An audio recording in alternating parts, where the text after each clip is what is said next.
हुन्छ। फेरि पनि सम्पूर्ण मण्डली परिवार र जो जति हामीसँग यी विभिन्न माध्यमहरूबाट जोडिरहनु भएको छ, म तपाईँहरू सम्पूर्णलाई समग्रमा एकसाथ जय मसीह भन्न चाहन्छु। जय मसीह। यहाँहरूलाई फेरि पनि स्वागत छ हाम्रो आराधनामा। अनि हाम्रो बौवा अनि हाम्रो नूतनजी उहाँहरूले सहायता गर्नुभयो, तपाईँहरूलाई धेरै धेरै धन्यवाद। अनि आराधना साँच्चै आशिषमय भयो। अनि हामी वचनको भागमा आएका छौँ र वचन हामी गइहाल्नेछौँ। वचनको निम्ति प्रार्थना भइसकेको छ र तपाईँहरू प्रत्येकले आफ्नो बाइबलहरू र केही लेख्ने कुराहरू पनि तपाईँले तयार गर्नुभयो भने तपाईँहरूलाई धेरै सहज हुनेछ, सजिलो हुनेछ। तपाईँहरूले म विश्वास गर्छु हामीले यो एउटा सिरिजलाई धेरै असल तरिकाले हामी अध्ययन गर्दैछौँ र हामी आज चाहिँ हामी 8 अध्यायमा आएका छौँ, नेहेमिया 8 अध्याय। अनि हामीले यो एक्सपोजिटरी स्टडी गरेको लगभग 6 हप्ता भयो। अनि 6 हप्तामा हामीले धेरै कुराहरू सिक्यौँ,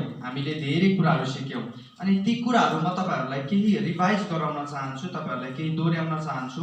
हामीले देख्यौँ जब नेहेमियाले परमेश्वरबाटको दर्शनलाई प्राप्त गरे, यरुशलेमका भत्किएका पर्खालहरूलाई पुनर्निर्माण गर्ने दर्शन प्राप्त गरे, अनि जब नेहेमिया यरुशलेम पुगे अनि त्यहाँ उसले धेरै कठिन अवस्थाहरूको सामना गर्नु पर्यो, धेरै बाधाहरूको अवरोधहरूको सामना गर्नु पर्यो। अनि हामीले एउटा कुरा चाहिँ के थाहा पायौँ भने परमेश्वरबाट दर्शन प्राप्त गरेको व्यक्तिले जहिले पनि अपोजिसनको सामना गर्नुपर्ने हुन्छ, जहिले पनि अवरोधहरूको सामना गर्नुपर्ने हुन्छ, जहिले पनि उसले आफ्नो शत्रुहरूको सामना गर्नुपर्ने हुन्छ, कठिन परिस्थितिहरूबाट गुज्रनु पर्ने हुन्छ।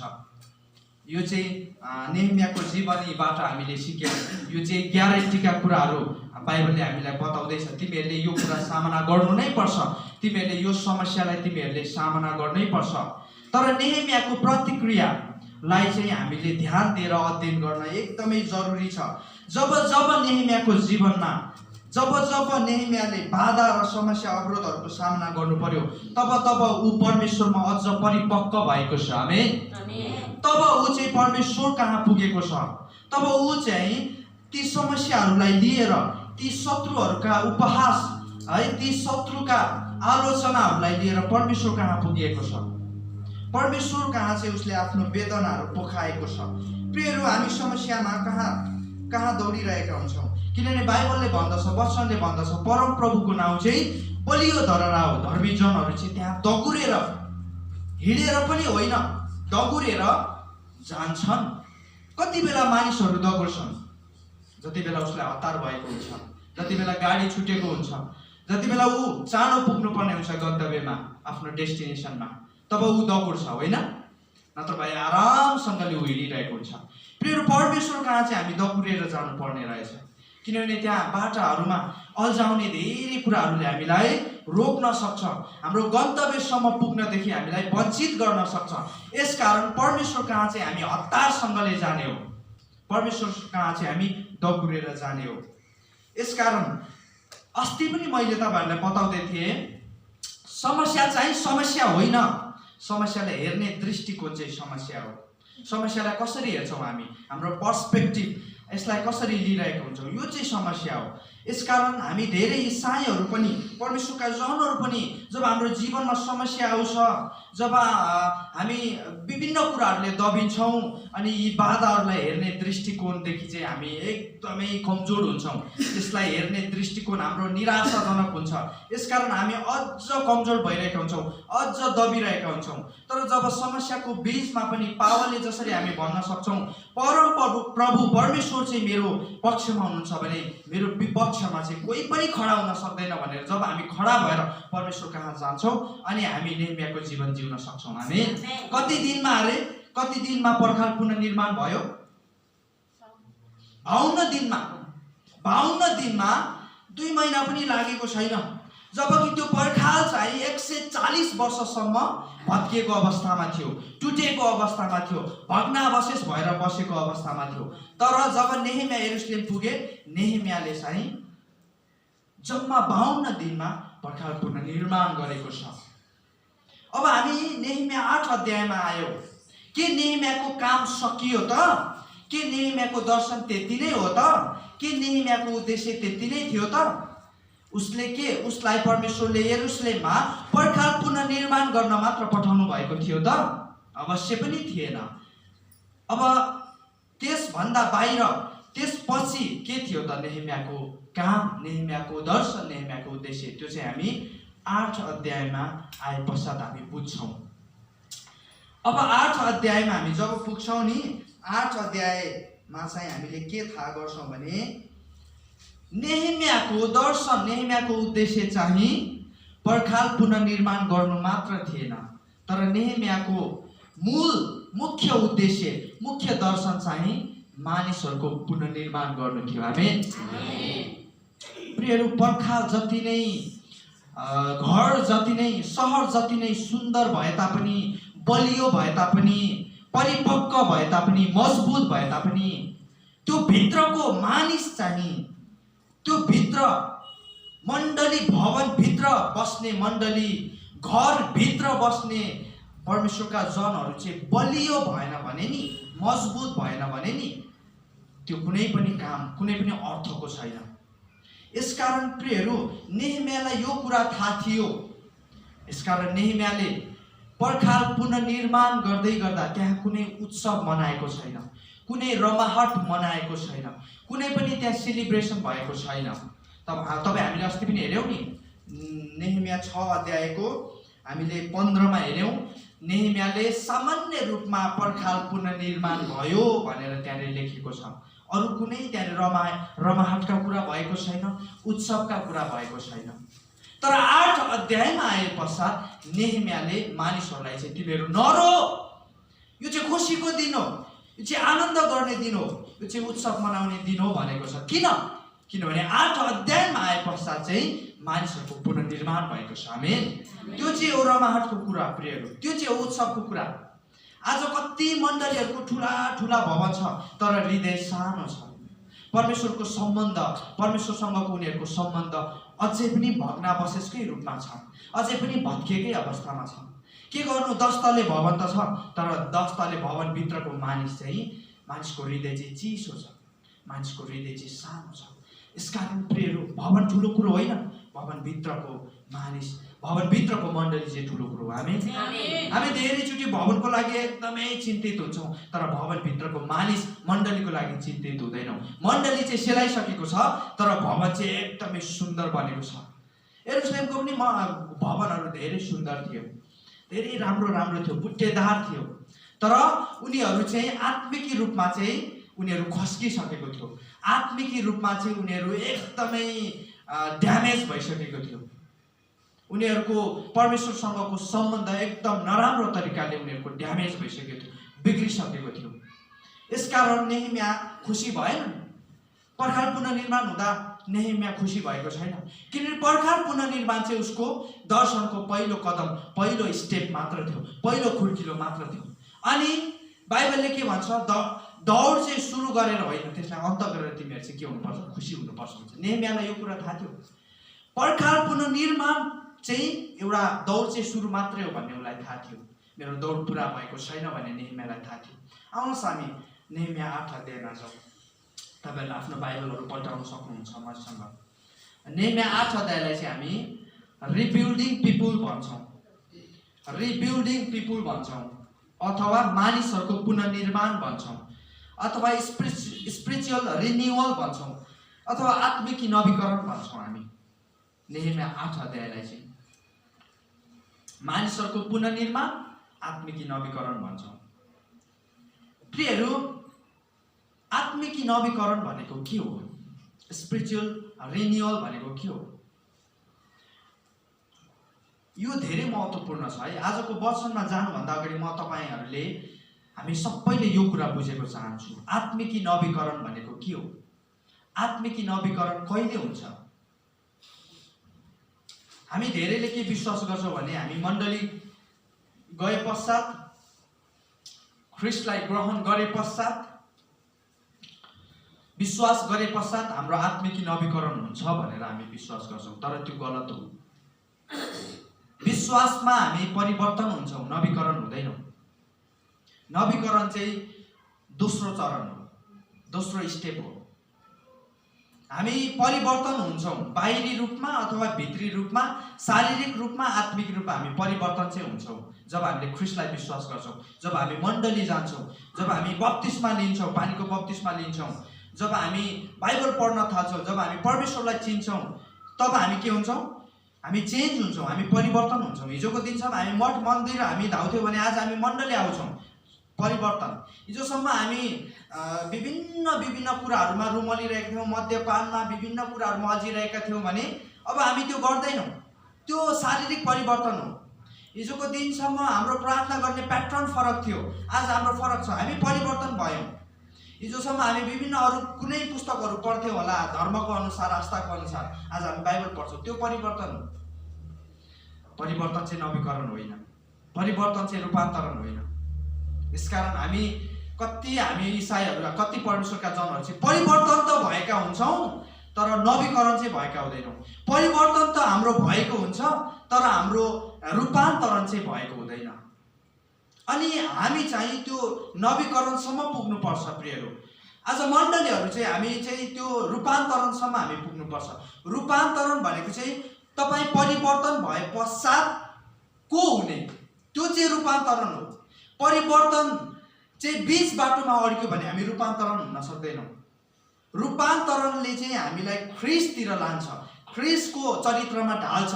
रूपान्तरणले, नवीकरणले ख्रीष्टको व्यवहार, ख्रीष्टको जीवनशैलीलाई, ख्रीष्ट कसरी जिउनुहुन्थ्यो, ख्रीष्ट कस्तो सोच्नुहुन्थ्यो, ख्रीष्टले कसरी आफ्नो व्यवहारलाई परिवर्तन गर्नुभयो, त्यतातिर हामीलाई ढाल्छ रूपान्तरणले चाहिँ। एउटा झुसिल किरा चाहिँ पुतली भएको चाहिँ त्यो चाहिँ रूपान्तरण, त्यो चाहिँ परिवर्तन होइन प्रियहरू। परिवर्तन चाहिँ छेपारोले रङ परिवर्तन गर्नु, त्यो चाहिँ परिवर्तन हो। छेपारो चाहिँ रुखमा बस्यो भने रुखै जस्तो देखिन्छ होइन, अनि झिसमिसतिर बस्यो भने ऊ झिसमिसतिर जस्तै देखिन्छ, त्यो चाहिँ परिवर्तन हो। तर रूपान्तरण भनेको चाहिँ के अरे? झुसिल किरा चाहिँ के हुनु? पुतली हुनु, त्यो चाहिँ रूपान्तरण हो प्रियहरू। हामी चाहिँ रूपान्तरणतिर लाग्नुपर्छ। आउनुहोस् हामी आत्मिकी नवीकरण के हो त्यसलाई पहिले हेरौँ। आत्मिकी नवीकरण भनेको चाहिँ आत्मिकी पुनर्जन्म होइन। जब जीवन आत्मिकी तवरले खस्किएको हुन्छ त्यस्तो अवस्थाबाट चाहिँ पुनर्स्थापित हुनु चाहिँ आत्मिकी नवीकरण हो। जब हाम्रो आत्मिकी क्षेत्रमा हामी खस्किएका हुन्छौँ, जब हामी परमेश्वरबाट टाढिएका हुन्छौँ, जब हाम्रो सम्बन्धहरू टुटेको हुन्छ, जब ख्रीष्टबाट हामी टाढिएका हुन्छौँ, त्यस्तो खस्किएको स्तरबाट चाहिँ हामी पुनर्स्थापित हुनु, आत्मिकी रूपमा पुनर्स्थापित हुनुलाई चाहिँ आत्मिकी नवीकरण भनिन्छ। अनि 2 कोरिन्थी 5:17 यसरी भन्दछ, यसकारण कोही ख्रीष्टमा छ भने त्यो नयाँ सृष्टि हो। अब त्यो नयाँ सृष्टि हुनुपर्छ। यदि साँच्चै हामी ख्रीष्टमा छौँ भने, यदि ख्रीष्टलाई हामीले अपनाएका छौँ भने, ख्रीष्टमा हामी रहेका छौँ भने हामी के हुनुपर्छ? नयाँ सृष्टि हुनुपर्छ। नयाँ सृष्टि चाहिँ रूपान्तरित जीवन हो। पुरानो बिति गएको छ, अब हामी पुरानो, अब पुतली आफ्नो पुरा बल लगाएर पनि झुसिल किरा बन्न सक्दैन, किनभने ऊ नयाँ सृष्टि भइसकेको छ। ऊ रूपान्तरित जीवन उसले धारण गरिसकेको छ। पुरानो बिति गएको छ, हेर नयाँ आएको छ। प्रियहरू, हामी चाहिँ नयाँ सृष्टि हुन आवश्यक छ। मैले अस्ति पनि तपाईँहरूलाई बताउँदैछु ट्रान्सफर्मेसनको विषयमा। पत्रुसको ट्रान्सफर्मेसनलाई अलिकति हेरौँ है त हामी। पत्रुस जो चाहिँ येशू ख्रीष्टका 3 जना चेलाहरूमध्ये 3 चेला जो चाहिँ येशू ख्रीष्टको लागि सबैभन्दा प्रिय चेलाहरू थिए, ती चेलाहरूमध्ये एक चाहिँ पत्रुस, जो चाहिँ येशू ख्रीष्टसँगै सुसमाचारको मिसनमा हिँडेको, येशू ख्रीष्टसँगै खाएको, येशू ख्रीष्टसँगै सुतेको, येशू ख्रीष्टलाई हेरेर उसले जिएको। ऊ भित्र परिवर्तन त भएको थियो तर रूपान्तरण भएको थिएन। परिवर्तन भएको थियो तर नवीकरण भएको थिएन। परिवर्तन भए पश्चात पनि पत्रुसले येशू ख्रीष्टलाई त्यागिदियो। जब सतावट आयो, जब समस्या आयो, जब बाधा आयो, उसले के भन्यो? म त चिन्दिनँ। एकचोटि मात्र होइन, 2 चोटि मात्र होइन, 3 पटकसम्म उसले के भन्यो? म चिन्दिनँ। हामी पनि कतिचोटि हाम्रो इसाई पहिचान दिनको लागि हामी डराउँछौँ, हामीलाई लाज लाग्छ, हामीलाई अप्ठ्यारो लाग्छ। हामीलाई अप्ठ्यारो लाग्छ। अनि हामी हाम्रो इसाईकरण, हाम्रो इसाई पहिचानलाई हामी लुकाइरहेका हुन्छौँ, हामी दबाइरहेका हुन्छौँ मानिसहरूको बिचमा। हामीलाई इसाई भन्न अप्ठ्यारो लाग्छ। म आफैलाई इसाई भने के सोच्ने हो, के भन्ने हो, यिनीहरूले मलाई कसरी हेर्ने हो, यिनीहरूको दृष्टिकोण फरक हुने होला, यिनीहरूले मलाई गर्ने व्यवहार फरक हुने होला भनेर हामी डराउँछौँ। पत्रुसलाई पनि त्यो डर थियो, किनभने ऊ परिवर्तन मात्र भएको थियो। ऊ हामी जस्तो मण्डली मात्र जान्थ्यो, हालेलुयामा हालेलुया मात्र भन्थ्यो, भजन मात्र गाउँथ्यो, कहिलेकाहीँ बाइबल पढ्थ्यो, प्रार्थना गर्थ्यो, तर ऊ भित्र आत्मिक नवीकरण चाहिँ भएको थिएन। त्यस कारण ऊ डरायो, उसलाई पहिचान दिन डर लाग्यो, अप्ठ्यारो लाग्यो। येशू ख्रिस्टलाई त समातिसक्यो, मैले पनि अब म पनि येशू ख्रिस्टको अनुयायी हो भने मलाई पनि समातेर यिनीहरूले जेलखानामा हाल्ला भन्ने उसलाई डर लाग्यो। तर यूहन्ना 21 अध्यायमा आए पश्चात पत्रुसको रूपान्तरण भयो, पत्रुसको नवीकरण भयो। प्रियहरू, मण्डली जाँदैमा नवीकरण हुँदैन है। मण्डली जाँदैमा, सङ्गति बस्दैमा, बाइबल पढ्दैमा, हालेलुया भन्दैमा, भजन 2-4 गाउन आउँदैन, नवीकरण भएको हुँदैन, आत्मिकी रूपान्तरण भएको हुँदैन।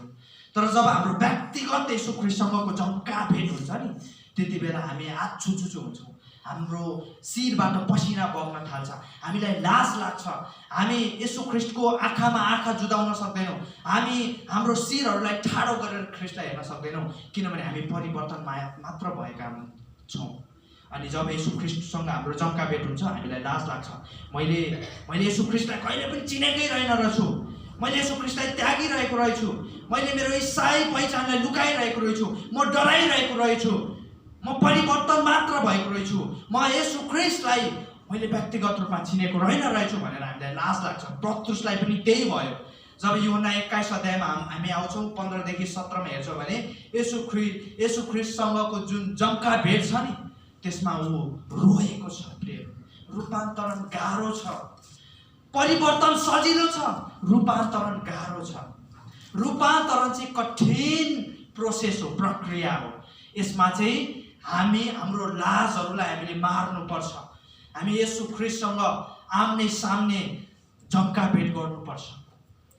हामीले आफैलाई नयाँ सृष्टि बनाउनुपर्छ। त्यो ककुन भनिन्छ होइन, त्यो ककुनबाट झुसिल किरालाई निस्कन त गाह्रो छ, तर जब ऊ निस्कन्छ तब ऊ सुन्दर नयाँ सृष्टि हुन्छ। पत्रुसले जब येशू ख्रिस्टलाई भेट्यो, पत्रुसलाई ख्रिस्टले सोध्नु भयो, पत्रुस के तिमी मलाई प्रेम गर्छौ? पत्रुसले भन्छ, ज्यू प्रभु, म तपाईँलाई प्रेम गर्छु, तपाईँलाई थाहा छ, मेरो भेडाहरूलाई खुवाऊ। फेरि येशू ख्रिस्टले दोस्रो प्रश्न गर्नुभयो, पत्रुस के तिमी मलाई प्रेम गर्छौ? उसले भन्छ, ज्यू प्रभु, म तपाईँलाई गर्छु, मेरो भेडाहरूको हेरचाह गर। फेरि तेस्रो पटक, हेर्नुहोस् है, अब पत्रुसलाई अप्ठ्यारो लाग्यो, पत्रुस के तिमी मलाई प्रेम गर्छौ?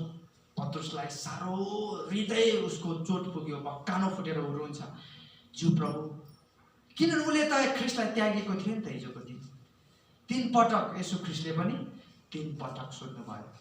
बदला लिनु भएको होइन। हामीलाई यसो पढ्दाखेरि येशू ख्रिस्टले पनि बदला लिनु हुँदो रहेछ भन्ने जस्तो लाग्न सक्छ। येशू ख्रिस्टले पत्रुसलाई रूपान्तरण गर्दै हुनुहुन्थ्यो, नवीकरण गर्दै हुनुहुन्थ्यो। अनि नवीकरण चाहिँ गाह्रो छ प्रियहरू। त्यसमा चाहिँ हाम्रो आँसु बग्नुपर्छ, हामी रुनुपर्छ, हामी चिच्याउनुपर्छ, हामी कराउनुपर्छ, हामी पश्चाताप गर्नुपर्छ। नवीकरण अप्ठ्यारो छ। परिवर्तन त सजिलो छ नि। शनिबार 2 घण्टाको लागि मण्डली गइदियो, हालेलुया भन्यो, जय मसी भन्यो, फर्क्यो। परिवर्तन त सजिलो छ नि प्रियहरू, नवीकरण चाहिँ गाह्रो छ। प्रियहरू, नवीकरण पश्चात के भयो त? रूपान्तरण पश्चात के भयो त पत्रुस? तपाईँलाई थाहा छ? हिजोको दिनसम्म कातर पत्रुस, डराउने पत्रुस, आफ्नो इसाई पहिचान दिन अप्ठ्यारो मान्ने पत्रुस, क्रुसमा उल्टो झुन्डेर, उल्टो टाँगेर चाहिँ ऊ मरेको छ। जब पत्रुसलाई शहीद कहलाउने समय आयो, जब पत्रुसलाई मार्ने समय आयो, जब पत्रुस मर्ने समय आयो ख्रिस्टको लागि, सुसमाचारको लागि, ख्रिस्टको राज्यको निम्ति ऊ जब मर्ने अवस्थामा ऊ पुग्यो, उसले भन्छ, मलाई चाहिँ येशू ख्रिस्ट जसरी नटाँग, किन म त्यो लायक छुइनँ, मलाई चाहिँ उल्टो टङ्गायो, क्रुसमा चाहिँ मलाई उल्टो टङ्गाएर मार, म यसैमा खुसी हुन्छु, म यसैमा सन्तुष्ट हुन्छु। प्रियहरू, नवीकरणले चाहिँ त्यो आत्मविश्वास, त्यो साहस, त्यो बल प्रदान गर्दछ। त्यो बल प्रदान गर्दछ। हामी घोषणा गर्न सक्छौँ म ईसाई हुँ, म ख्रीष्टलाई पछ्याउँछु भन्ने साहस हामीलाई दिदछ। आमेन। हामीलाई त्यो साहस दिदछ जब आत्मिकी नवीकरणको कुरा आउँछ। पत्रुसले त्यो नवीकरणलाई महसुस गरेको थियो। आत्मिकी नवीकरणले रूपान्तरण ल्याउँछ प्रियहरू। परमेश्वर केवल परिवर्तन मात्र होइन, रूपान्तरण चाहनुहुन्छ। आमेन। तपाईँले लेख्नुहोस्, तपाईँले याद गर्नुहोस्, परमेश्वर केवल परिवर्तन मात्र होइन, हप्ताको 1 दिन 2 घण्टाको लागि आउने जन मात्र होइन, आत्मिकी रूपान्तरण भएको विश्वासी आफ्नो जन छोराछोरी परमेश्वर चाहनुहुन्छ। नेहेमियाको पहिलो कदम चाहिँ पर्खाल पुनर्निर्माण गर्नु थियो, पर्खाललाई बनाउनु थियो, भत्किएको पर्खाललाई पुनर्निर्माण गर्नु थियो। तर उसको मुख्य दर्शन चाहिँ प्रियहरू मानिसको पुनर्निर्माण गर्नु नै थियो। आज कति अगुवाहरूले राम्रा राम्रा भवनहरू ठडाएको छ, राम्रो राम्रो बिल्डिङहरू ठडाएको छ, तर बिल्डिङ भित्रको मण्डली चाहिँ अनि ती अगुवाहरूले ठडाउन सकिरहेका छैनन्। तर नेहेमिया चाहिँ एउटा साँचो दर्शनयुक्त अगुवा भएको कारण उसको मुख्य दर्शनलाई उसले बिर्सिएको छैन। किनकि त्यो समय चाहिँ यहुदीहरूको परमेश्वरसँगको व्यक्तिगत सम्बन्ध चाहिँ नराम्रोसँग भत्किएको थियो। अनि त्यो सम्बन्धलाई चाहिँ नेहेमियाले बनाउनु पर्दथ्यो, बनाउन आवश्यक थियो। जतिसुकै मैले अघि पनि भने जतिसुकै सुन्दर घरहरू भए तापनि अथवा यरुसलेमको नवनिर्मित सहरहरू भए तापनि यदि मानिसको हृदय चाहिँ चिसो छ भने त्यो परमेश्वरको बास, त्यो हृदयमा चाहिँ परमेश्वरको बास छैन भने त्यसले कुनै पनि असर कुरो ल्याउँदैन। यसकारण हामी यहाँ देख्न सक्छौँ पहिलो सामुएल 16:7 यसरी भन्दछ, मानिसहरूले हेरे चाहिँ उहाँले हेर्नुहुन्न। परमेश्वरले चाहिँ के हेर्नुहुन्छ? परमेश्वरले चाहिँ हृदय हेर्नुहुन्छ। मानिसले चाहिँ बाहिरी कुरा हेर्छ, बाहिरी लवाई खुवाई होइन, बाहिरी हेराइ चाहिँ मानिसको हेराइ हो। तर परमेश्वरले चाहिँ कसरी हेर्नुहुन्छ अरे? परमेश्वरले चाहिँ मानिसले हेरे चाहिँ उहाँले हेर्नुहुन्न, किनकि मानिसले बाहिरी रूप हेरेर विचार गर्दछन्, तर परमेश्वरले चाहिँ के हेर्नुहुन्छ? भित्री हृदय हेरेर विचार गर्नुहुन्छ। हामी चाहिँ मानिसको बाहिरी कुरा हेरेर न्याय गर्छौँ, तर परमेश्वरले चाहिँ हाम्रो हृदयका कुराहरू, भित्री कुराहरू हेरेर के गर्नुहुन्छ? विचार गर्नुहुन्छ, न्याय गर्नुहुन्छ। यसकारण भित्री कुरा चाहिँ आवश्यक छ। आत्मिकी नवीकरण चाहिँ आवश्यक छ। अझै पनि हामी मण्डली गएको 10 वर्ष 20 वर्षपछि पनि हाम्रो जीवन त्यस्तै छ, पुरानै छ। हामी अरूको कुरा, अरूको आलोचना गर्छौँ, अरूको अपमान गर्छौँ, अरूको कुरा काट्छौँ। हामी परमेश्वरको राज्यमा प्रभावकारी कामहरू गर्नबाट चुकिरहेका छौँ भने, हामी परमेश्वरलाई दिने समयहरूबाट हामी चुकिरहेका छौँ भने, ओ प्रियहरू परमेश्वरको दर्शन, परमेश्वरको उद्देश्यमा हामी हिँड्न सकिरहेका छैनौँ भने हामी आत्मिकी नवीकरणको प्रक्रियाबाट गुज्रिएका छैनौँ। यसकारण प्रिय आत्मिकी नवीकरण आवश्यक छ।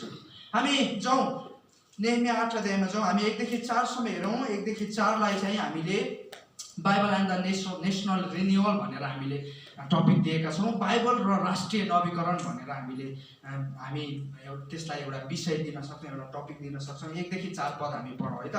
तपाईहरुको निम्ति म पढ्न चाहन्छु। 7औं महिना भनेको सेप्टेम्बर या अक्टोबर हो। 7औं महिना लाग्दा जब इजरायलीहरू आफ्ना सहरहरूमाथि स्थापित भएका थिए, तब सबै मानिसहरू पानी ढोकाका सामुको चोकमा एउटै मानिस जस्तै गरी भेला भए। कति राम्रो उदाहरण, कति राम्रो तस्बिर हेर्नुस् है।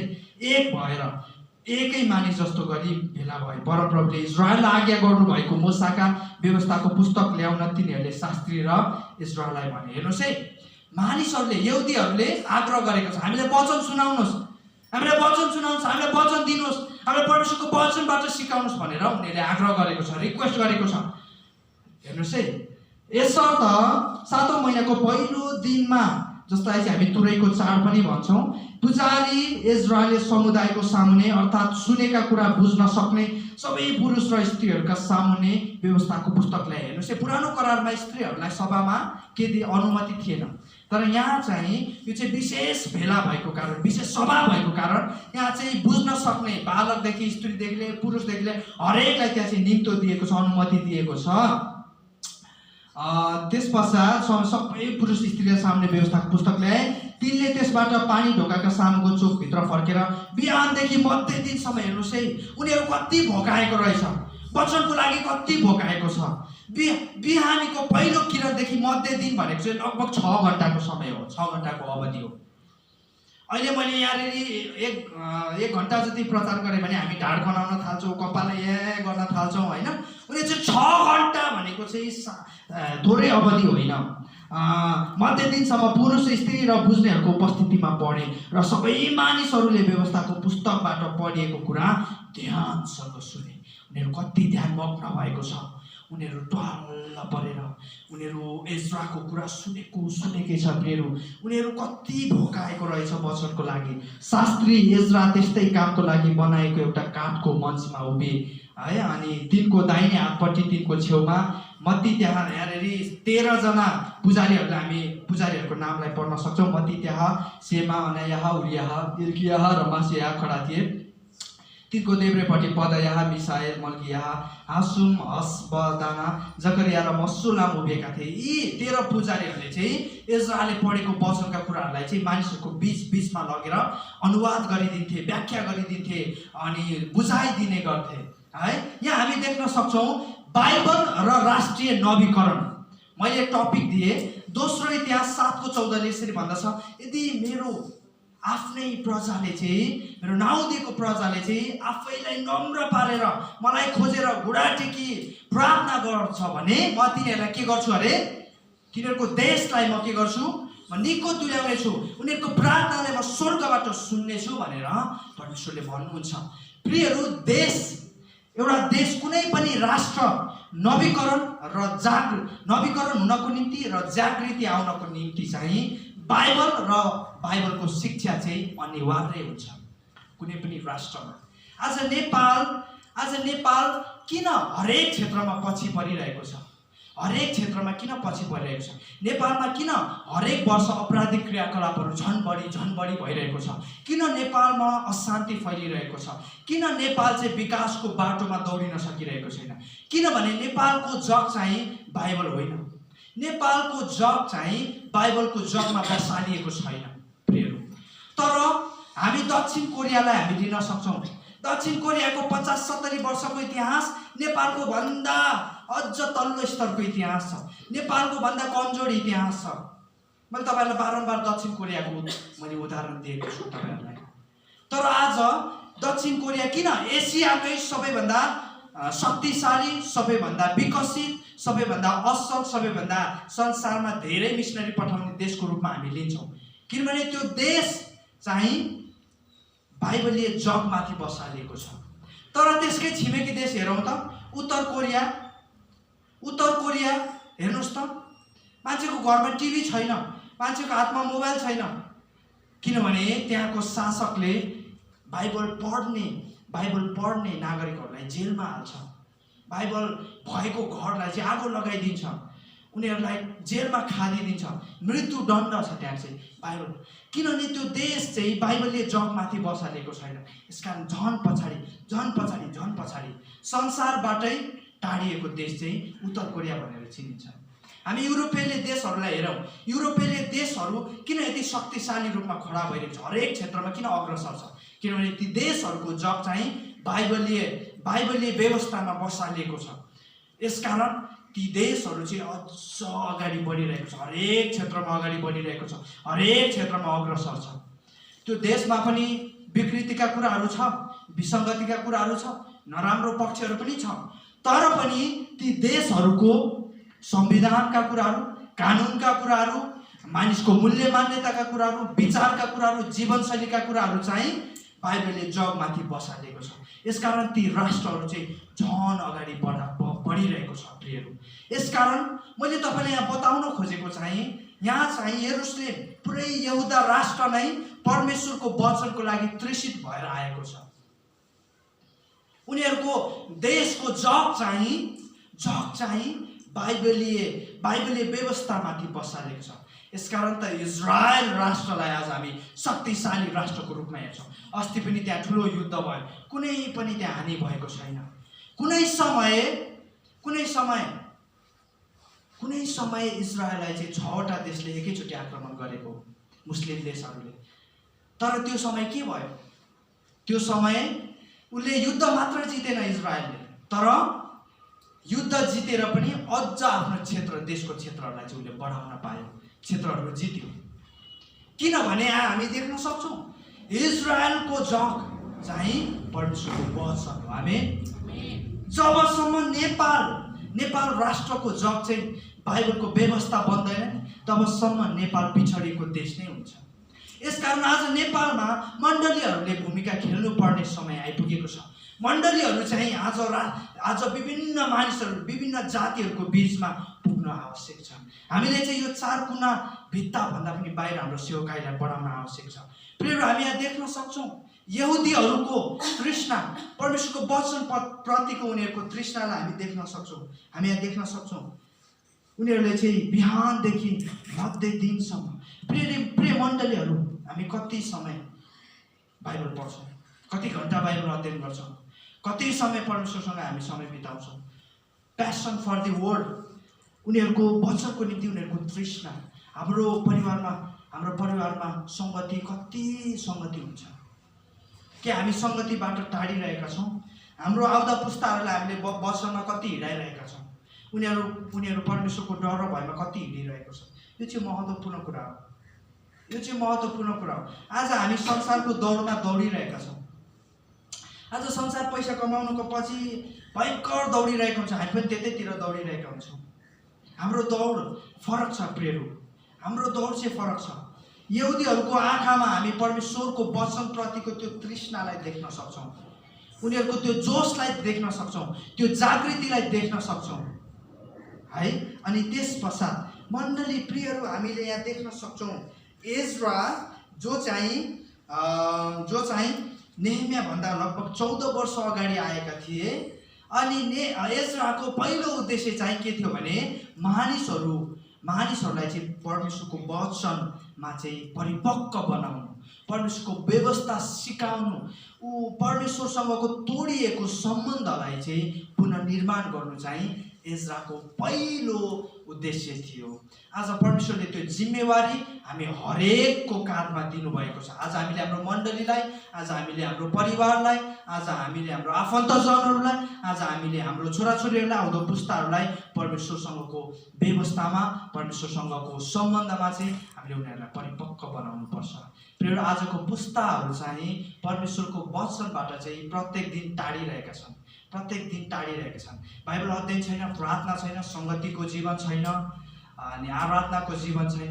अनि यी कुराहरूले चाहिँ हामीलाई अझ टाढा लान्छ। अस्ति पनि मैले भन्दै थिएँ कि त हामीलाई सङ्गतिले पापदेखि टाढा लान्छ, कि त हामीलाई पापले सङ्गतिदेखि टाढा लान्छ। तर दुईवटा कुरामा एउटा कुरा चाहिँ हुन्छ। यदि सङ्गतिमा हामी सामेल छौँ भने, हामी सङ्गतिमा सहभागी छौँ भने सङ्गतिले हामीलाई पापदेखि टाढा लाग्छ। जब हामी सङ्गतिदेखि टाढा हुन्छौँ पापले हामीलाई के गर्छ? सङ्गतिदेखि अझ टाढा लाँदै जान्छ। यसका हामी यो कुरामा हामी धेरै ध्यान दिनुपर्ने हुन्छ। यहाँ चाहिँ हामी राष्ट्र र बाइबलको सम्बन्धलाई हामी देख्न सक्छौँ। जबसम्म राष्ट्रको जग चाहिँ बाइबल बन्दैन तबसम्म राष्ट्र चाहिँ विकासको बाटोमा हामी अगाडि बढ्न सक्दैन। जब राष्ट्र चाहिँ आत्मिक नवीकरणतिर जाँदछ, रूपान्तरित जीवनतिर जाँदछ, त्यस पश्चात राष्ट्रको नागरिकहरूको सोच, उनीहरूको मूल्य मान्यता, उनीहरूको जीवनशैली चाहिँ बाइबलीय ढाँचातिर ढल्दै जान्छ। अनि उनीहरू प्रति एकअर्काप्रति प्रेम हुन्छ, सद्भावका कुराहरू हुन्छ। तर जब राष्ट्र चाहिँ आत्मिक नवीकरणतिर जाँदैन अनि त्यो देशले चाहिँ के फेस गर्नुपर्छ, के सामना गर्नुपर्छ भने अशान्तिका कुराहरू, अराजकताका कुराहरू, अनि अपराधका कुराहरू, अनि शत्रुताका कुराहरू, यी सबै लडाइँ झगडाका कुराहरू अझ थपिँदै जान्छ राष्ट्रमा चाहिँ। अनि त्यसले चाहिँ अझ देशलाई चाहिँ पछि पार्दै जान्छ। यो कुरा चाहिँ हामीले ध्यान दिनुपर्छ। अब हामी 5 देखि 18 सम्म एउटा विषयमा हेर्नेछौँ।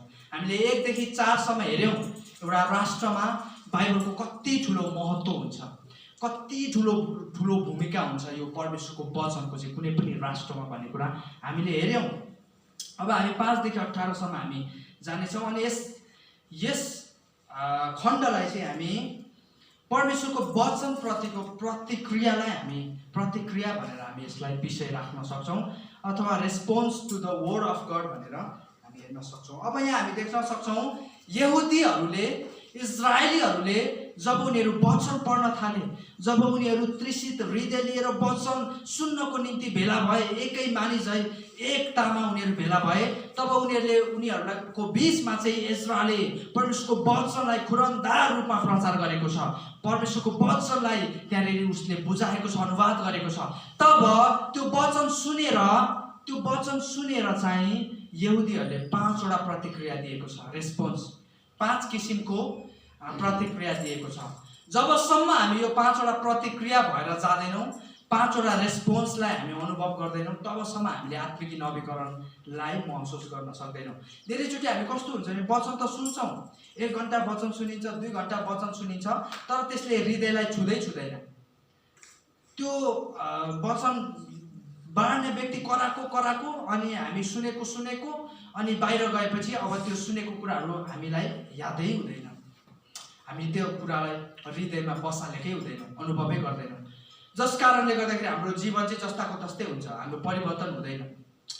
तर जब हामी यो नेहेमिया 8 अध्यायलाई पढ्छौँ, यो वचन सुन्दै गर्दाखेरि यहुदीहरूले 5 वटा रेस्पोन्स दिएको छ, 5 वटा प्रतिक्रिया दिएको छ।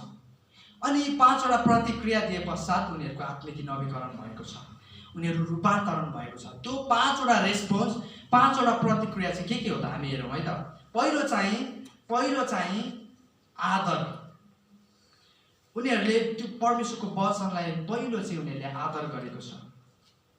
अब हामी हेरौँ है त, 5 मा जाउँ, नेहेमिया 8 को 5 मा जाउँ। यहाँ हामी पहिलो रेस्पोन्सलाई प्राप्त गर्न सक्छौँ, पहिलो प्रतिक्रियालाई हामी अध्ययन गर्न सक्छौँ। इजरायलले पुस्तक खोले, सबै मानिसहरूले तिनलाई देख्न सके, किनकि तिनीहरूभन्दा तिनी उच्चमा खडा भएका थिए। मैले भने अस्ति पनि भन्दै थिएँ, इजरा चाहिँ पहिलो प्रचारक हो बाइबलमा, जो चाहिँ पोडियममा खडा भएर वचन प्रचार गरेको छ। यहाँ है हामी देख्न सक्छौँ इजरा चाहिँ ऊ मानिसहरूको भिडभन्दा ऊ चाहिँ अग्लो स्थानमा खडा भएको कारण सबै यहुदीहरूले देख्न सक्थे। यो चाहिँ अब हामीलाई धेरै लाग्न सक्छ, यो पोडियम चाहिँ यो चाहिँ पद हो जस्तो लाग्न सक्छ। यो यहाँ वचन बाँड्ने व्यक्तिलाई चाहिँ हामीले जिउ गर्नुपर्छ, हामीले जयमसी गर्नुपर्छ, हामीले उचाल्नुपर्छ हो, हामीले वचन प्रचार गर्नेलाई आदर गर्नुपर्छ, किनभने बाइबलकै त्यो चाहिँ नियम हो, वचन प्रचार गरेर दोब्बर आदर गर भनेर। तर यो चाहिँ ओहदा होइन, यो चाहिँ पद होइन। यो चाहिँ किन गरेको रहेछ त, तपाईँहरू सबैले देख्न सक्नुहोस् भनेर क्या, तपाईँ सबै सुन्न सक्नु भएको होस् भनेर क्या, यो चाहिँ खास त्यसको निम्ति बनाएको है यो चाहिँ। अनि उच्चमा खडा भएका थिए, जसै तिनले पुस्तक खोले सबै मानिसहरू खडा भए। यो खडा चाहिँ किन भएको, चाहिँ आदर गरेको। वचन बाँड्ने व्यक्तिलाई मात्र होइन, वचनलाई आदर गरेको। हामी धेरैचोटि वचन बाँड्ने व्यक्तिलाई हेर्छौँ कि। हिजो एकजना गुरुबासँग सानो छलफल थियो दिउँसो, अनि उहाँले भन्दै हुनुहुन्थ्यो धेरैचोटि मण्डलीले त्यो वचन मात्र ग्रहण गर्छ जुन वचन चाहिँ उच्च ओहदाको मानिसले बाँडिरहेको हुन्छ। ठुलो पदमा भएको प्रचारकले, ठुलो ओहदाको पास्टरले होइन वचन बाँड्यो भने मात्र मण्डलीले त्यो वचनलाई ग्रहण गर्छ। अब म जस्तो लक्का जवान होइन, भर्खर सिक्दै गरेको, अब त्यस्तो व्यक्तिहरूले वचन बाँड्यो भने मण्डलीलाई छुँदैन अरे के, उहाँले भन्दै हुन्थ्यो। अनि यो सत्य पनि हुन्छ, कतिचोटि हामीलाई चाहिँ ठुला ओहदाको पास्टर आएर वचन प्रचार गर्यो भने यति छुन्छ, हामीलाई त्यो हृदयमा आगो बालिदिन्छ। तर के गर्नु, त्यो क्षणभरको मात्र हुन्छ, मण्डली बाहिर गएपछि बिर्सिहाल्छ त्यो वचन। हामीले वचन बाँड्ने व्यक्तिलाई होइन, वचनलाई हेर्नुपर्छ प्रिय, परमेश्वरको वचनलाई हेर्नुपर्छ। अनि यहुदीहरूले चाहिँ परमेश्वरको वचनलाई हेरेको कारण उनी खडा भए, उनीहरू खडा भएको छ, आदर गरेको छ। आदर भनेको चाहिँ के हो, आदर भनेको चाहिँ एक्जल्ट गर्नु, सम्मान गर्नु, उचाल्नु, परमेश्वरको वचनलाई चाहिँ सम्मान गर्नु, आदर गर्नु, यो चाहिँ हामीले गर्नुपर्छ प्रियहरू। उनीहरूले चाहिँ आदर गर्दाखेरि दुईवटा कुरा गरेको छ। उनीहरू चाहिँ भयमा उभिएको छ, उनीहरूको हृदयमा चाहिँ भय आएको छ। मैले भयको विषयमा तपाईँहरूलाई भन्नु पर्दैन होला, मैले धेरैचोटि भनिसकेँ। भयलाई चाहिँ हिब्रूमा यारा भनिन्छ, अनि यो याराले चाहिँ 3 पत्रे अर्थ बोकेको हुन्छ। पहिलो चाहिँ डर आतंक भन्ने, दोस्रो चाहिँ समर्पणताका साथ खडा हुनु, यहाँ हामी देख्न सक्छौँ यहुदीहरू खडा भएको छ। तेस्रो अर्थ चाहिँ आदर अथवा सम्मान गर्नु। यो 3टै कुरो उनीहरूको जीवनमा लागू भएको छ। उनीहरू खडा भएको छ वचनलाई देखेर। उनीहरू किनभने व्यवस्थाको पुस्तक वचनदेखि चाहिँ उनीहरू धेरै लामो समयसम्म उनीहरू टाढिएका थिए। वचनको कुराहरू उनीहरूको हृदयमा थिएन, उनीहरू परमेश्वरबाट टाढिएका थिए। यसकारण जब अनि त्यो वचनको व्यवस्थाको पुस्तकलाई इजरायलले लिएर आएको छ, उनीहरू भयका साथ, आदरका साथ, सम्मानका साथ उनीहरू खडा भएको छ। अनि आज त्यो कुरा चाहिँ मण्डलीबाट मिसिङ भइरहेको छ। आज मण्डलीले गुमाएको धेरै कुराहरूमध्ये यो चाहिँ एउटा कुरा हो। परमेश्वरको वचनप्रति हाम्रो डर छैन, भय छैन, आदर छैन। अनि यो चाहिँ आज मण्डलीले गुमाइरहेको छ। तर हामीले यो कुरा चाहिँ हामीले फेरि फिर्ता ल्याउनु पर्ने अवस्था आएको छ। दोस्रो कुरो चाहिँ पहिले उनीहरूले परमेश्वरलाई खोजेको छ। जब उनीहरूले आदर गरे नि, वचनलाई देखेर आदर गरे अनि परमेश्वरलाई खोजेको छ। बाइबलले के भन्छ? योसुको 1:8ले के भन्छ? व्यवस्थाको यो पुस्तक चाहिँ तेरो ओठबाट नहटा, तर त्यसलाई तैँले दिन रात के गर्नु? ध्यान गर्नु।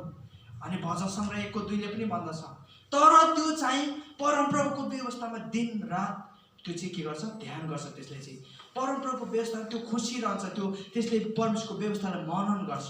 आज प्रियहरू, हामी जब परमेश्वरको वचनबाट टाढिन्छौँ नि, हाम्रो आत्मिकी स्तरहरू, हाम्रो आत्मिकी क्षेत्रहरू बिस्तारै खस्किरहेको हुन्छ, हामीलाई थाहा हुँदैन। जब तपाईँको बाइबल पढ्ने बानी प्रत्येक दिन तपाईँले एक अध्याय, 2 अध्याय, 3 अध्याय पढ्नुहुन्छ, जब एक दिन तपाईँले गुमाउनुहुन्छ, दोस्रो दिन पनि गुमाउनुहुन्छ, तेस्रो दिन त्यसरी तपाईँको बानी हट्दै जान्छ। एउटा असल इसाईको चरित्रहरूमध्ये, गुणहरूमध्ये सबैभन्दा राम्रो गुण मलाई लाग्ने मेरो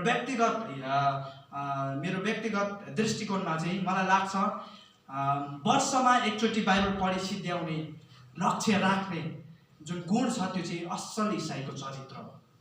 हामीले वार्षिक रूपमा एकचोटि म बाइबल पढी सिद्ध्याउँछु भनेर तपाईँले लक्ष्य लिनुहोस्। त्यो चाहिँ बाइबल परमेश्वरसँगको सम्बन्ध निर्माण गर्ने त्यो चाहिँ एउटा पुल जस्तै हो, त्यो चाहिँ पर्खाल जस्तै हो। जब हामी वचनका कुराहरूमा ध्यान मग्न हुन्छौँ, हामी परमेश्वरका कुराहरूलाई सुन्न सक्छौँ। आज हामी चाहिँ परमेश्वरको आवाज सुन्नको लागि हामी अगमबाणीतिर, हामी दर्शनतिर, हामी सपनातिर, हामी त्यतातिर हामी केन्द्रित हुन्छौँ।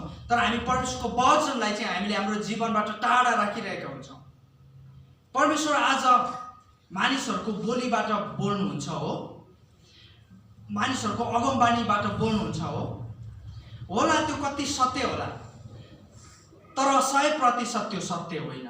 म आज तपाईँलाई बताउन चाहन्छु, यदि तपाईँ परमेश्वरको कुरा सुन्न चाहनुहुन्छ, परमेश्वरले तपाईँको जीवनमा के बोल्न चाहनुहुन्छ, परमेश्वरको इच्छालाई जान्न चाहनुहुन्छ भने मानिसको अगमबाणीतिर तपाईँ ध्यान नदिनुहोस्, तपाईँ परमेश्वरको वचनमा ध्यान दिनुहोस् न। परमेश्वर वचनबाटै बोल्नुहुन्छ नि हामीलाई। यो 66 वटा पुस्तक के कामको? यदि हामी मानिसको कुरातिर, मानिसको मनगढन्ते कल्पनाका कुराहरूतिर हामी ध्यान दिँदैन, यो वचन के काम त?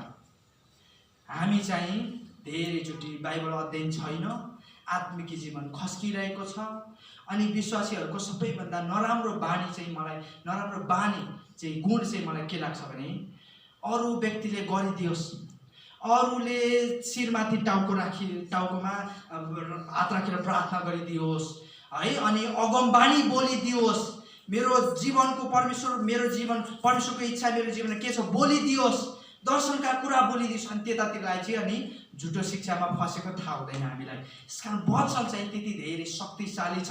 हिब्रू 4:12ले भन्दछ, यो चाहिँ 2 धारे तरवार जस्तै हो, यसले चाहिँ हाम्रो नराम्रा कुराहरूलाई चाहिँ काटेर फालिदिन्छ। अनि यहाँ त्यही कुरो भएको हामी देख्न सक्छौँ। आत्मिकी नवीकरणको पहिलो चरण चाहिँ वचनलाई आदर गर्नु। दोस्रो प्रतिक्रिया, जब इजरायलले वचन प्रचार गर्न थाल्यो, यहुदीहरूले कस्तो प्रतिक्रिया दियो त? दोस्रो चाहिँ उनीहरूले आराधना गरेको छ। जब उनीहरूले परमेश्वरको वचन सुनेको छ, उनीहरूले आराधना गर्न थालेको छ वचन पश्चात। यहाँ हामी त्यही कुरा देख्न सक्छौँ। 6 पदमा हेर्नुहोस् त, इजरायलले परमप्रभु महान परमेश्वरको प्रशंसा गरे। आराधना भएको छ प्रियहरू, र सबै मानिसहरूले आफ्ना हात उठाएर यसो भनेर जवाब दिए, आमेन आमेन। त्यसपछि तिनीहरूले आफ्नो शिर निहुराएर परमप्रभुको सामुन्ने नम्रतापूर्वक दण्डवत गरेको छ। प्रियहरू, अब हाम्रो प्याटर्न चाहिँ अलिकति फरक देखियो है। हाम्रो प्याटर्न चाहिँ अलिकति फरक देखियो। हामी चाहिँ प्रशंसा आराधना पछि वचनमा जान्छौँ, यहाँ चाहिँ वचन पश्चात आराधना प्रशंसामा गएको छ। मैले गलत हो भनेको होइन, प्याटर्न अलिकति फरक देखियो भन्नु मात्र खोजेको। यहाँ चाहिँ आराधनाको कुरा भएको छ। प्रियहरू, आराधना भनेको चाहिँ गाउनु बजाउनु चिच्याउनु कराउनु मात्र होइन। आराधना भनेको चाहिँ जीवनशैली हो। हामीले जिउने जीवनशैली हो। हरेक समय परमेश्वरलाई आराधना दिनु, हरेक समय परमेश्वरलाई प्रशंसा दिनु। सानोभन्दा सानो कुराको लागि तपाईँको घरमा भएको भोजनको निम्ति परमेश्वरलाई धन्यवाद दिनु, तपाईँको सुस्वास्थ्यको निम्ति धन्यवाद दिनु, हरेक दिनको निम्ति धन्यवाद दिनु, प्रशंसा गर्नु, आराधना गर्नु। यो त एउटा जिउने शैली हो प्रियहरू। यो त गाउनु बजाउनु भन्दा गहिरो कुरो हो नि। हामी धेरैचोटि आराधनालाई कसरी लिइरहेका हुन्छौँ भने, आराधनालाई चाहिँ हामीले गाउनु बजाउनु कराउनु चिच्याउनु ठुला ठुला स्वरले प्रार्थना गर्नु, यो चाहिँ आराधना हो भनेर हामी लिन्छौँ। तर आराधना चाहिँ योभन्दा धेरै गहिरो छ। वास्तवमा भन्ने हो भने आराधनाको चरणहरू छ, स्टेपहरू छ। भर्याङमा भएको चरणहरू जस्तै छ। म तपाईँलाई बताउन चाहन्छु है त। आराधनाको पहिलो प्राथमिक चरण भनेको चाहिँ सब्बाख हो। हिब्रूमा त्यसलाई सब्बाख भनिन्छ। सब्बाख भनेको चाहिँ चिच्याउनु। जब कुनै इसाई कुनै विश्वासी आराधनाको पहिलो चरणमा हुन्छ भने ऊ चिच्याउँछ। यदि इसाई चिच्याएकै मात्र गर्छ भने ऊ पहिलो चरणमा मात्र छ, ऊ दोस्रो चरणमा पुग्नै सकेको छैन। दोस्रो चरण चाहिँ के हो भने, दोस्रो चरणलाई चाहिँ हिब्रूमा हल्लाल भनिन्छ। हल्लाल भनेको चाहिँ हो हल्ला गर्नु। अघिसम्म ऊ चिच्याइरहेको थियो, अब ऊ हो हल्ला गर्छ, कराउँछ। अब त्यो चरणभन्दा पनि अझ माथि, आराधनाको अझ माथिल्लो खुड्किलामा ऊ जान चाहन्छ भने अघिल्लो खुड्किला चाहिँ अझ माथिको खुड्किलालाई चाहिँ हामी बर्राक भन्छौँ। बर्राक भनेको चाहिँ यो चाहिँ शान्त हुनु। हेर्नुहोस् है, शान्त हुनु। अघिसम्म ऊ के गरिरहेको थियो, चिच्याइरहेको थियो, अझ माथि पुग्यो, ऊ के भयो, अब ऊ कराउन थाल्यो, अझ माथि आराधनाको अझ माथि पुग्यो, ऊ के भयो, शान्त भयो। अब त्योभन्दा पनि अझ माथि परमेश्वरसँगको अझ सम्बन्धमा ऊ अझ माथि पुग्न चाहन्छ भने आराधनाको अन्तिम चरणमा ऊ पुग्छ, जसलाई चाहिँ हामी के भन्छौँ, जसलाई चाहिँ हामी टहलिया भन्छौँ। टहलियाको अर्थ चाहिँ आत्मिकी गान भन्ने हुन्छ। अब ऊ चिच्यायो, ऊ कराउँदै थियो, अब ऊ शान्त भयो, अब ऊ आत्मामा गाउन थाल्छ, आत्मामा। अनि जहिले पनि आराधना भनेको चाहिँ आत्मिकी सम्बन्ध हो। यो चाहिँ बाहिरी सम्बन्ध भन्दा पनि यो चाहिँ आत्मिकी सम्बन्ध हो। आराधनाको यो चरणहरू, आराधना चाहिँ गाउनु बजाउनु, यो चिच्याउनु कराउनु प्रार्थना गर्नु भन्दा पनि गहिरो कुरो छ। हामीले यसलाई बुझ्नुपर्छ है प्रियहरू। अनि यहाँ हामी त्यो देख्न सक्छौँ, उनीहरू न त चिच्याएको छ, ऊ न त कराएको छ, उनीहरू प्रशंसा गरे मात्र भनेको छ, आराधना गरे मात्र भनेको छ। अर्थात् उनीहरू अबको आत्मिकी नवीकरण पश्चात उनीहरूले आराधनाको जीवन जिउँदै थिए।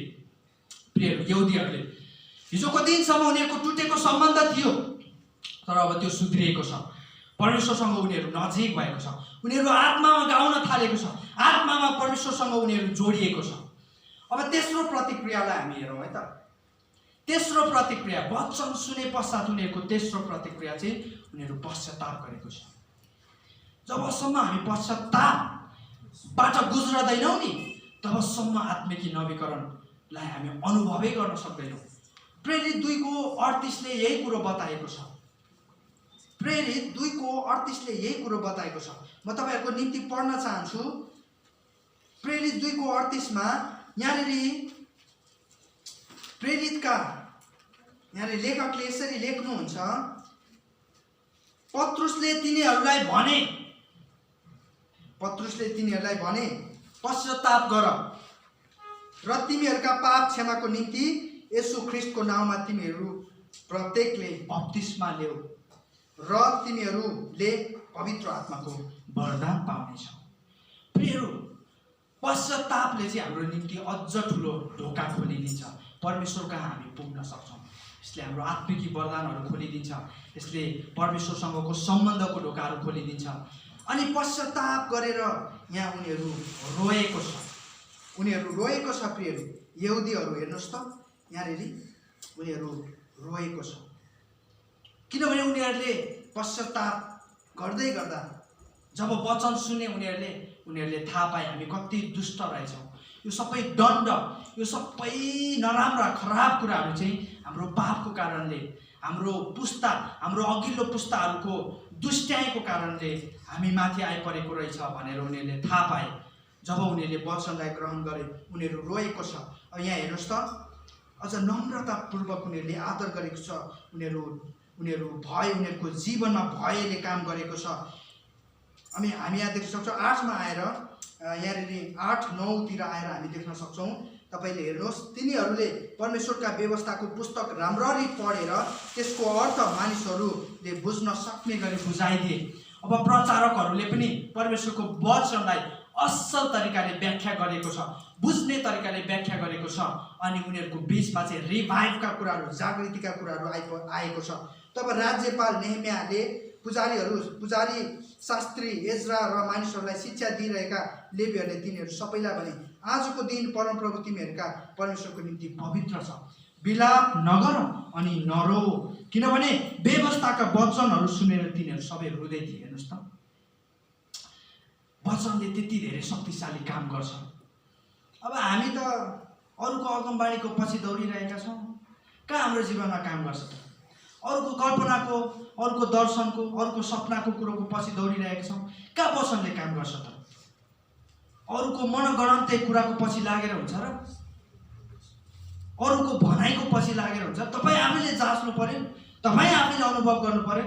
अरूको गवाईमा, अरूको दर्शनमा तपाईँ बाँचेर हुन्छ र? तपाईँको गवाई हुनु पर्यो, तपाईँको अनुभव हुनु पर्यो, तपाईँको जीवन हुनु पर्यो, तपाईँको महसुस हुनु पर्यो, तपाईँको फिलिङ्स हुनु पर्यो, तपाईँको इमोसन हुनु पर्यो प्रियहरू। त्यो चाहिँ जबसम्म हामी वचन अध्ययन गर्दैनौँ व्यक्तिगत रूपमा तबसम्म हुँदैन, तबसम्म हुँदैन। उनीहरूले महसुस गरे, उनीहरूले यहाँ महसुस गरेको छ। व्यवस्थाको जब उनीहरूले कुरा सुने नि, जब व्यवस्थाले उनीहरूले अनुभव गरे नि, उनीहरू रोएको छ, उनीहरू पश्चातापी भएको छ, पश्चातापी हृदय भएको छ, उनीहरूको हृदय पग्लिएको छ प्रियहरू, पग्लिएको छ। नम्रताको जीवन उनीहरूमा आएको छ प्रियहरू। अर्को चौथो हामी प्रतिक्रियालाई हेरौँ। उनीहरू तृषित हृदय लिएर आए पश्चात, वचन पढे पश्चात उनीहरूले दिएको चौथो प्रतिक्रिया चाहिँ आज्ञाकारिता हो। नेहेमिया 8:13 देखि 14लाई हामी हेरौँ।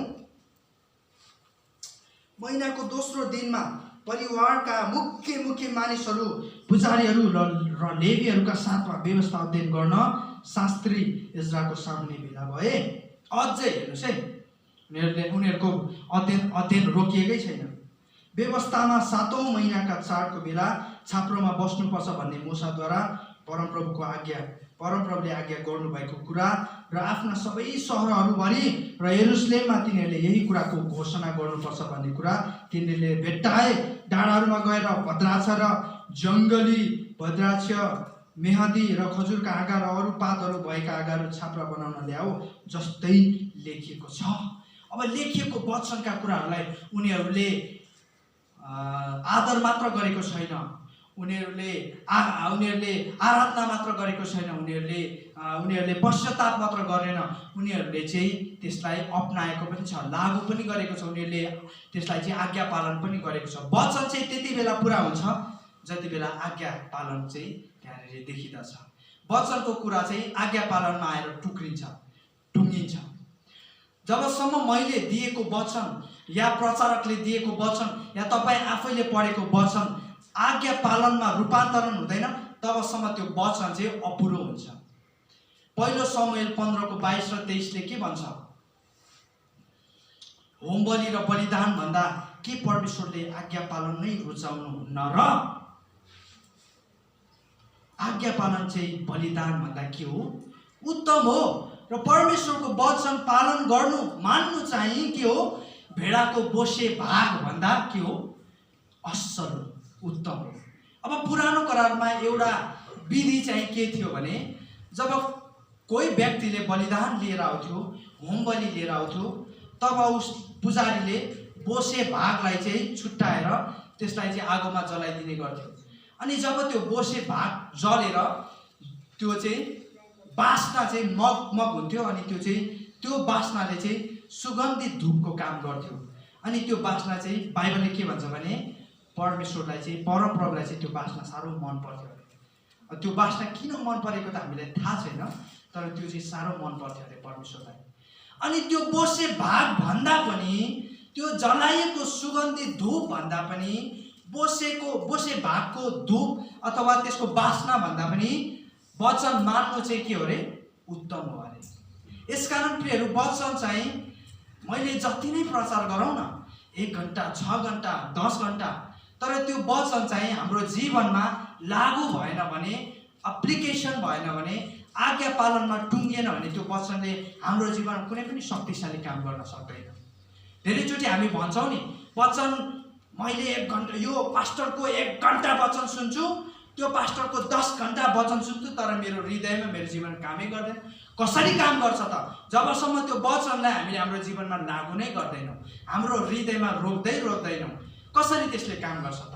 यसकारण वचनले काम गरेको होइन, वचनले काम गरेको होइन, तपाईले वचनलाई काम गर्न नदिएको, हामीले वचनलाई काम गर्न नदिएको। हामीले वचन भनेको त बिउ जस्तै हो नि। बिउ चाहिँ कति शक्तिशाली छ भन्ने कुरा चाहिँ तपाईले त्यो बिउलाई टेबलमा राखेर थाहा हुँदैन नि। त्यो बिउलाई त तपाईले के गर्नु पर्यो? बाहिर गएर बारीमा खेतमा रोप्नु पर्छ। अनि त्यो बिउको चाहिँ शक्ति, त्यो बिउभित्र कति धेरै पोटेन्सियल छ भन्ने कुरा चाहिँ तपाईलाई थाहा हुन्छ। अब चाहिँ हामी चाहिँ के गर्छौँ? वचनलाई चाहिँ टेबलमा राखेर बिउ त रुख हो भनेपछि कहाँ त्यसले काम गर्छ त? वचनलाई त हामीले हृदयमा गाड्नुपर्छ, हामीले जीवनमा लागू गर्नुपर्छ। अनि वचनले यति शक्तिशाली काम गर्छ, त्यसले चाहिँ हाम्रो जीवनमा रूपान्तरण ल्याइदिन्छ। अर्को अन्तिम प्रतिक्रिया चाहिँ यहुदीहरूको वचनप्रतिको अन्तिम प्रतिक्रिया रेस्पोन्स चाहिँ घोषणा उनीहरूले गरेको छ। अब वचनलाई आदर पनि गर्नुपर्छ, ठिक। वचनको अनुसार आराधना गर्नुपर्छ, ठिक। पश्चाताप गर्नुपर्छ, ठिक। वचनलाई आज्ञा पालन गर्नुपर्छ, ठिक। तर वचनलाई घोषणा पनि गर्नुपर्छ। हामी वचनलाई घोषणा पनि गर्नुपर्छ। तपाईहरुले प्रार्थना गर्दै गर्दा वचनलाई घोषणा गर्नुपर्छ। तपाईको छरछिमेकीको बीचमा तपाईले वचनलाई घोषणा गर्नुपर्छ। तपाईको रोगको विरुद्ध तपाईले वचनलाई घोषणा गर्नुपर्छ। तपाईको आफन्तजनको बीचमा वचनलाई घोषणा गर्नुपर्छ। तपाईको घर परिवारको बीचमा वचनलाई घोषणा गर्नुपर्छ। तपाई र मेरो जीवन चाहिँ वचनलाई घोषणा गर्दै अघि बढ्नुपर्छ। अनि वचनले चाहिँ शैतानलाई हामी भन्दा दूर राख्दछ। शैतानले हाम्रो घर परिवारमा, हाम्रो मण्डलीमा, हाम्रो जीवनमा काम गर्न सक्दैन जब हामी वचनलाई घोषणा गर्छौँ। येशू ख्रीष्टले पनि शैतानको परीक्षालाई चाहिँ वचन घोषणा गरेर जित्नु भएको थियो, विजय हुनु भएको थियो। त्यसकारण हाम्रो जीवनमा हामीले वचनलाई घोषणा गर्नुपर्छ। वचनलाई घोषणा गर्नको निम्ति हामीले के गर्नु पर्यो? वचन हामी अध्ययनशील हुनुपर्छ। वचनलाई हामीले मेमोराइज गर्नुपर्छ, हाम्रो हृदयमा राख्नुपर्छ, हाम्रो हृदयमा गाड्नुपर्छ। वचनलाई चाहिँ हिजो अस्ति फेसबुकमा देख्दै थिए, त्यहाँ एकजना पोस्ट गर्नु भएको रहेछ, हामी इसाईहरूले ट्याटु खोप्नु हुँदैन तर वचनलाई ट्याटुको रूपमा त खोप्नु हुन्छ नि भनेर अनि प्रश्न गर्नुभएको रहेछ। अनि त्यहाँ अनि भन्दै हुनुहुन्थ्यो वचनलाई चाहिँ हातमा ट्याटु होइन, हृदयमा चाहिँ खोप्नुपर्छ भनेर भन्दै हुनुहुन्थ्यो। साँच्चीकै प्रियहरू, हामीले वचनलाई चाहिँ हाम्रो हृदयमा ट्याटुको रूपमा खोप्नुपर्छ। ट्याटु चाहिँ खोपेपछि कहिले पनि जाँदैन, होइन? अहिले चाहिँ टेक्नोलोजी धेरै अगाडि बढेको छ, त्यो ट्याटु पनि मेटाउन मिल्दो रहेछ क्या। अहिले त ट्याटु पनि मेटाउन मिल्दो रहेछ, पहिला त मिल्दैन थियो। तर त्यो हृदयमा खोपेको ट्याटु चाहिँ फेरि कुनै पनि कुरोले मेटाउन सक्दैन, हामी कुनै पनि कुरोले। यसकारण प्रिय मण्डली परिवारहरू, हृदयमा चाहिँ त्यो वचनलाई चाहिँ हामीले खोप्नुपर्छ। अनि त्यो वचनले चाहिँ हाम्रो हरेक परिस्थितिमा काम गर्छ। आउनुहोस् हामी यस समय अनि आफ्नो बुढाहरूलाई टेक्नेछौँ, हामी एकछिन प्रार्थना गरौँ। अनि जसरी यहाँनिर नेहमिया 8 अध्यायमा हामी देख्न सक्छौँ, यहुदीहरूको, इजरायलीहरूको वचनप्रतिको त्यो तृष्णा, त्यो प्यासनलाई हामी देख्न सक्छौँ। आज हामी इसाई मण्डली परिवार नेपाली समाजमा हामी खडा भएका इसाईहरूले पनि त्यो वचनलाई चाहिँ हाम्रो जीवनको जग, मण्डलीको जग, राष्ट्रको जगको रूपमा हामीले रूपान्तरण गर्नुपर्ने जिम्मेवारी परमेश्वरले हामीलाई दिनुभएको छ। त्यसकारण हामी यो देशको निम्ति, हाम्रो मण्डलीको निम्ति, यो समाजको निम्ति प्रार्थना गरौँ ताकि यो राष्ट्रको जग चाहिँ हाम्रो बाइबल हुन सकोस्, बाइबलको व्यवस्था हुन सकोस्। आउनुहोस् हामी एकसाथ प्रार्थना गर्नेछौँ। हालेलुया हालेलुया हालेलुया। बोरा बोरा महासता दोषी प्रेके साचे बोका एन्डाला बाराला सिखाला। ओ प्रभु, तपाईको वचनले भन्दछ अनि साँच्चै नै प्रभु तपाईको आनन्द चाहिँ मेरो बल हो। तपाईको बलको कारणले गर्दाखेरि, तपाईको शक्ति, तपाईको सामर्थ्यको कारणले प्रभु तपाईको वचनलाई घोषणा गर्न सकौँ। यो मण्डलीमा मात्र होइन, यो समाजमा मात्र होइन, यो राष्ट्रमा मात्र होइन, हो आज विश्वमा प्रभु तपाईको वचनलाई घोषणा गर्न सकौँ ताकि तपाईको वचनले शक्तिशाली काम गर्न सकोस्। आज हामीले जिउने अनि हाम्रो जीवनशैलीहरू, हामीले सोच्ने हाम्रो मूल्य मान्यताहरू प्रभु वचन आधारित हुन सकेको होस्। आज ओ प्रभु धेरै राष्ट्रहरूमा वचनहरू चाहिँ प्रभु प्रतिबन्ध भएको छ, रोकिएको छ, सुसमाचारका कामहरू त्यहाँ ठप्प भएको छ। हो प्रभु तपाईँले आफ्ना राष्ट्रिय जगहरूमा प्रभु हो यो वचनलाई प्रभु छर्नको निम्ति, यो बिउलाई छर्नको निम्ति सहायता गर्नुभएको छ, मद्दत गर्नुभएको छ। हालेलुया हालेलुया। सहायता गर्नुहोस्। धन्यवाद प्रभु, तपाईँको शक्तिशाली वचनको निम्ति हामी तपाईँलाई धन्यवाद दिँदछौँ। हो प्रभु, म प्रार्थना गर्दछु आज हामी प्रभु वचनप्रति खारिन सकौँ। तपाईँको वचनले भन्दछ, हो तपाईँले जाँच्नु हुँदा म खारिएको सुन चाहिँ ठहरिनेछु। साँच्चै प्रभु, यो वचनद्वारा, तपाईँको शक्तिशाली वचनद्वारा हामी प्रत्येक खारिन सकौँ, हामी प्रत्येक आत्मिकी रूपमा नवीकरण हुन सकौँ। हामीलाई पनि प्रभु त्यो शक्तिशाली रूपान्तरणद्वारा हामीलाई डोर्याउनु भएको छ। म प्रार्थना गर्दछु आजको दिन यो वचन ग्रहण गरिरहनु हुने तपाईँका दासहरूको निम्ति, तपाईँका जनहरूको निम्ति यो वचनद्वारा प्रत्येकको जीवनमा तपाईँले काम गर्नुभएको छ। फेरि पनि प्रभु आशिषको बाँकी भाग तपाईँको हातमा सुम्पदै माग्दछु प्रभु यीशु ख्रीष्टको नाममा, आमेन। हुन्छ, यो समय म यो माध्यमबाट अनि तपाईँहरू जसले परमेश्वरको वचन सुनिरहनु भएको छ तपाईँहरू माझबाट बिदा हुन चाहन्छु। यहाँहरू सम्पूर्णलाई परमेश्वरले आशिष दिनुभएको होस्। हस्त यहाँलाई जय मसीह।